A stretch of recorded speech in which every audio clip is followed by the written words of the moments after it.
বোন প্রশ্ন করলেন যে বিবাহিত পুরুষ যদি দ্বিতীয় বিয়ে করতে চায় তাহলে তার প্রথম স্ত্রীর কাছ থেকে অনুমতি নেওয়াটা বাধ্যতামূলক কিনা।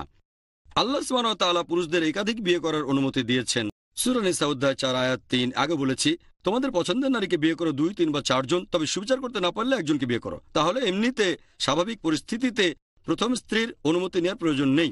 তবে নিকানামাতে যদি এটা উল্লেখ করা থাকে, যখন একটা ছেলে আর মেয়ে বিয়ে করতে যাচ্ছে, পুরুষ মহিলা বিয়ে করছে, তখন যদি নিকানামায় হবু স্ত্রী শর্ত জুড়ে দেয় যে আমি তোমাকে এই শর্তে বিয়ে করছি যে তুমি দ্বিতীয় কাউকে বিয়ে করতে পারবে না, এ ধরনের ক্ষেত্রে অনুমতি নেওয়াটা বাধ্যতামূলক। সাধারণভাবে এটার প্রয়োজন নেই, কিন্তু নিকানামায় উল্লেখ থাকলে অনুমতি নেওয়া ফরজ।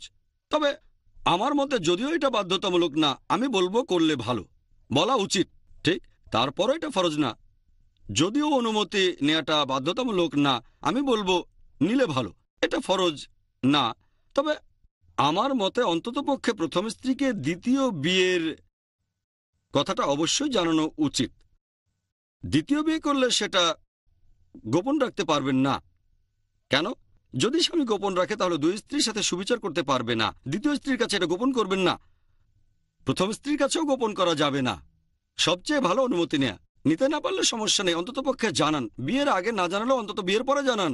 কেন? যদি বিয়ের পরেও সেটা না জানান, ধরেন দ্বিতীয় স্ত্রীর কাছে কয়েকটা দিন কাটাতে যাচ্ছেন আর প্রথম স্ত্রীকে বলেন ব্যবসার কাজে বাইরে যাচ্ছি, মিথ্যে কথা, সুবিচার করতে পারবেন না।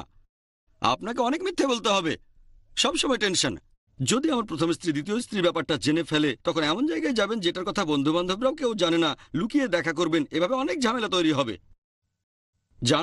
জানানোর সময় কিছুটা ঝামেলা হবে, টেম্পার ওঠানামা করবে, টেম্পারেচার ওঠানামা করতে থাকবে, কয়েকদিন কথাবার্তা বন্ধ, তারপর স্বাভাবিক হয়ে যাবে।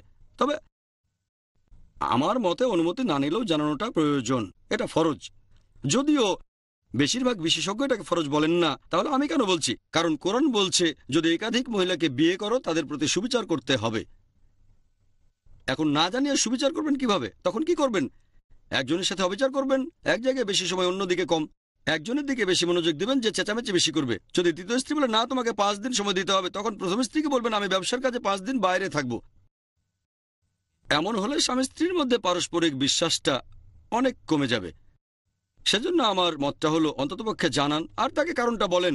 একজন ভালো মুসলিমা এই ব্যাপারটাতে মাইন্ড করবে না যে স্বামী দ্বিতীয় বিয়ে করেছে। অবশ্যই এখানে একটা যুক্তিসঙ্গত কারণ থাকতে হবে, অথবা হয়তো স্ত্রী ঠিকমতো দায়িত্ব পালন করতে পারেনি, অথবা স্ত্রী হয়তো ভালো ছিল কিন্তু স্বামীটা ছিল না ভালো, হয়তো সে স্বামীকে দাওয়া দেয়নি অথবা স্বামীকে ইসলাম দেয়নি, সে যাই হোক। তবে অনুমতি না নিলেও আমার মতে সেটা জানানো উচিত। আশা করি উত্তরটা পেয়েছেন।